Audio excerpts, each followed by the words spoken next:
This is Dream Chasers, episode 22, with Eli Facenda.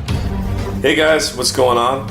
I'm Adam Carswell, and welcome to Dream Chasers, Interviews with the Future. On Dream Chasers, we interview individuals with supernatural amounts of potential based on early success in their careers. Thank you for tuning in. Now let's get straight to the interview. Hey guys, this is Adam Carswell, and today I'm joined by Eli Facenda. Eli is the COO of MVP International Athletics. He's originally from Vienna, Virginia, and went to Lehigh University in Bethlehem, Pennsylvania, and he now resides back in the DC metro area. Eli, thanks for being on the show today, and do you have any opening remarks for our listeners? Hey, Adam. Yeah, thanks for having me, man. This is very exciting, and I'm glad to be on the show here and share a little bit of my story with some of your listeners and hopefully inspire some people and share some good content here. But for those of you guys who have never heard of MVP International Athletics, we are a sports tour organization based out of the DC area. Essentially what we do is create lifetime memories for adventurous athletes and sports families through handcrafted international sports tour vacations. So that's it in a nutshell. And yeah, man, if you want to kick it off, I'm ready to jump right in. I love it. That's a very precise and accurate description of what you guys do. Knowing what you guys do, I really like that. Yeah, thanks. Yeah, we've worked on a little bit over the years. So how long have you been working, speaking of years, how long have you been working with MVP International? Yeah, so it's a funny question because I've officially been with MVP International since May 2015 when I graduated from Lehigh University. But unofficially, I actually started working with these guys back in February 2014 when I was studying abroad in Barcelona, Spain. So the quick backstory on that is I actually had experienced a trip very similar to this through my high school baseball coach, Mark Pudge Dormand, who is really well known in the baseball industry in the high school baseball scene here in Northern Virginia. And so he led a team down to the Dominican Republic and to Italy when I was a high school player.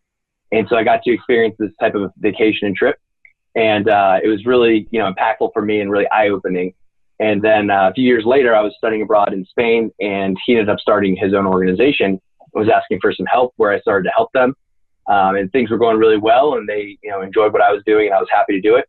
So it kind of turned into an official role the next following summer when I graduated from school. So officially about 3 years, a little over 3 years, and unofficially closer to 4.5. Wow.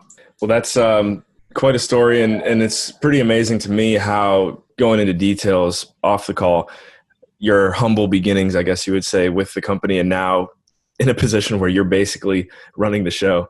Yeah, it's been a fun path. It has. And, a ton of credit and respect goes to the other guys who started the organization. They came together and teamed up. And I definitely was really fortunate to step into a really unique opportunity kind of coming out of school. It was a very non-traditional path, and I would say it definitely had a lot more risk with a lot more upside potential. But at the time, I kind of figured, look, I'm graduating and there's one path, which is kind of going to give me a little more certainty and a little more firm structure in a corporate setting. And I kind of know what I'm going to get there. And there's another path where, this is something that would be really awesome to do. It'd be really fun, be something I'd love to do. And there's a lot more risk involved. And I decided, there's kind of a time and a place to take those risks. And I figured right when I'm getting out of school is a good time to take that. Because if, who knows what would happen, but if things were to fail, I could always bounce back at that point.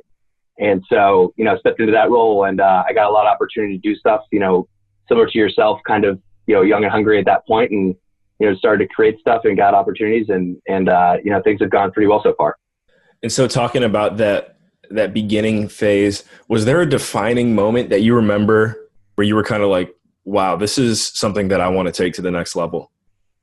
Yeah, there actually was. There was. And I remember this was the first summer that so we create the trips and we also lead the trips for listeners. So, we do the packages, we kind of create the market for it, we deliver everything, we do, the onboarding, the customer support, all that stuff.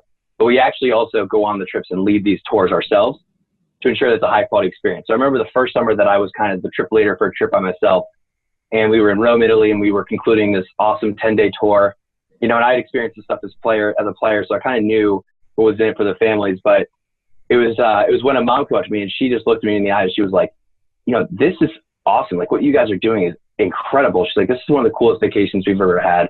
And, I was really humble because she was like, you have an a really good gift in terms of leading these trips and creating them. She's like, you need to keep doing this.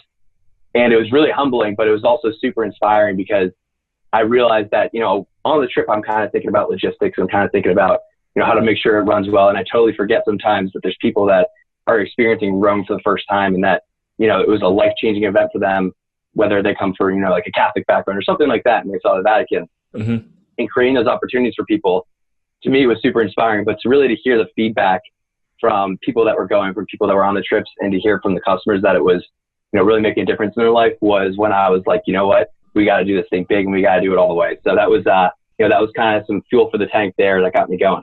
Yeah. And talking about that fuel, would you consider that your why, kind of like, the reason why you're doing what you're doing? Yeah, it definitely falls into it. I would say my why is a little bit bigger in terms of like it's a broader stroke, but that definitely fits in the umbrella. And when I say that, I mean, my bigger why for this organization and what I love about it is, in general, I like the concept of people living very intentional lives and people being able to really be conscious about their choices and create their own path, create their own life, and, fulfill their dream. We're on the Dream Chasers podcast, so what better way to phrase it there? But to do that, you kind of need contrast. You need to be able to see different options and to be able to then choose.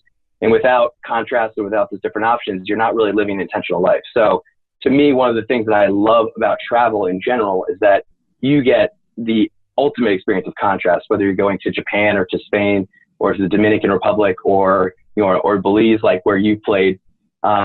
You're seeing so many different ways of life, so many different ways of living, and to use sports as the tool to add depth to that experience and to connect. To me, it's the ultimate way to combine those factors. So really my why is to inspire others through sports and travel to, live different lives and really also just to create those amazing memories like we discussed about the family in Italy. Absolutely. Out of all the positivity that we're kind of talking about and getting a feel for, what are the downsides to this industry? And you can also talk to us some more about other positives, but what are the downsides? Sure. Yeah. I mean, I think that's important to cover, especially, if there are people listening to this, I think the grass is always greener effect kind of plays heavily when you're a young person that's looking at taking on different opportunities. You might see someone doing something and you think it's always all positive. I mean, there's definitely risks and there's definitely challenges and potential downsides to any industry. And I'd say with what we're doing, we're really doing group trips. One of the largest downsides is the lack of evergreen effect. And if you're not familiar with the evergreen effect, it basically means the ability to easily duplicate stuff. So, if you're a listener and it's something you're trying to wrap your head around, basically like a book, for example, has a high evergreen effect because you can just manufacture a bunch of copies once you write it. But a trip like this, it has a very long lead time because people obviously have to save it, to prepare, to plan. You've got to book everything. So you're working in about, a year-long cycle to plan and execute these trips. So let's say you go forward with one and it doesn't pan out as hoped, or, who knows, maybe Zika virus comes into the Caribbean, you've got a trip plan there, or there's a hurricane or something, that can completely put a stop on the trip. And that was a year's worth of work. So that's one of the big downsides is the lead time on that side. On the upside, I mean, I do think there's a huge opportunity to scale this kind of thing. I think it's something that a lot of people are really interested in. And it's something that I personally know, delivers because I've gone as an athlete, as a traveler myself. So I know the experiences there. And, there's other upsides too, but that's definitely, in terms of the ups and downs, those are the two major ones that stand out to me. Very cool. And yeah, the whole experiencing new cultures perspective, I know from my own personal travels, it's kind of just created a new way of thinking. You feel like you've kind of gotten that as well? Oh, 100%, 100%. And I think to add on that, I think, like any experience in our lives, it's kind of one of those things that might not hit you right away. It might not be a conscious moment where you look at it and you're like, wow, I totally think of my life differently now. Sometimes I think there are those big light bulb moments, but a lot of times it's really subtle differences where maybe you're traveling for a month in Europe and, you're dining out and there wasn't ice in any of your drinks and you came home and you had a big glass of ice water and you're like, wow, you know what? It is pretty easy to live here and stuff like that. And it gives you that different way of thinking, as you said. So I think it kind of hits you in two ways, but that's definitely something I've also noticed for people that have traveled on our trips or in any sort of travel. It doesn't have to be a group sports trip, but any sort of travel to me definitely opens you up. It creates a new way of thinking, exactly like you said. And that's one of the biggest benefits for sure. Definitely. So who are some industry leaders and role models that you're inspired by? Yeah, it's a good question. So I'm gonna ask a follow-up question on that. Are we talking travel industry or general business industry? Because I kind of have two different ways I could go with that one. Right. That's a good question to the question. I would say probably in regards to role models, if you've got, I don't know, family or like people I would say that you work with, and then industry leaders, maybe someone else who is well, as far as I know, you guys are actually the only company that I know that's doing this, but I'm sure there's some other similar firms out there. So anyone else who's kind of out there doing the same thing, who you kind of look up to? Yeah, okay. I got you. And there's a bunch of good, in terms of in the travel space, there's tons of great companies.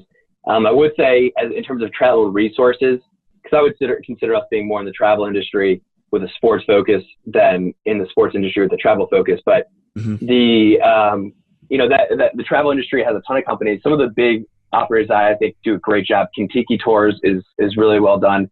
There's actually a cool group travel company. I've gone on their tours as a traveler and customer myself called True Travel. So if you're ever looking for a fun experience in Thailand or Southeast Asia, they do an incredible job, and they were awesome to learn from while I was on the trip. But travel resources, there are tons of great guys. One of my favorite is called Nomadic Matt. He's basically a backpacker, and he'll teach you how to travel on a budget. And so if you're looking to get into traveling or something like that, he's a great way to go. You got the points guy. He's, anything with, acquiring miles and stuff like that. He's a great resource there. And then, from a business standpoint and kind of in the industry in general, I think one of my personal mentors I've looked up to a ton over the last few years, and I've also participated in some of his programs, both in person and online, is a guy named Peter Sage. And so if you've never heard of Peter, his work's incredible. He's one of these crazy extreme entrepreneurs that you see that has, schools in Africa and runs a business and also does ultra marathons and all that stuff. But he's absolutely inspiring, and he brings kind of the world of, personal growth and psychology and blends it really well with business in a way that I haven't seen out there a lot. So I'd say definitely check out his work, as he's someone who's really inspired me and helped me a lot.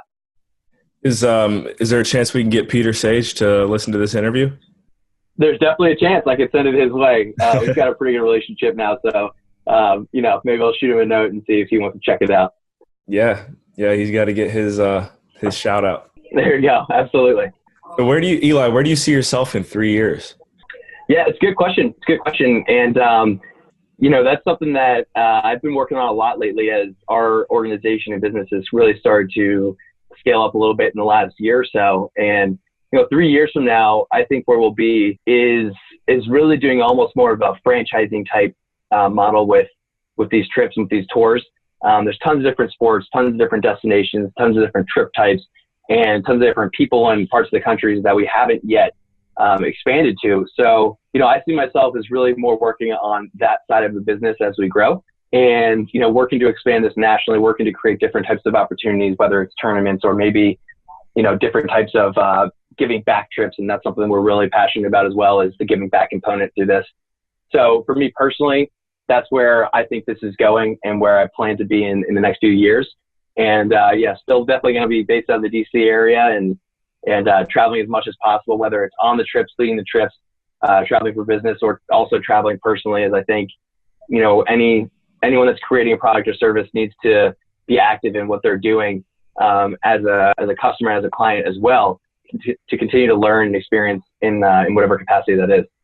Right. And so in regards to continuing to learn, what advice do you have that you would teach to someone who's a young professional, kind of in your shoes, we'll say 4 years ago? And actually on top of that, can you give an example of something that you maybe wish you would have done differently looking back? Yeah, definitely. I would say, if we're talking travel specific, I would just say get out. Don't wait for reasons to do it. It's never going to be a convenient time to travel. It's never going to be a convenient time to make the leap.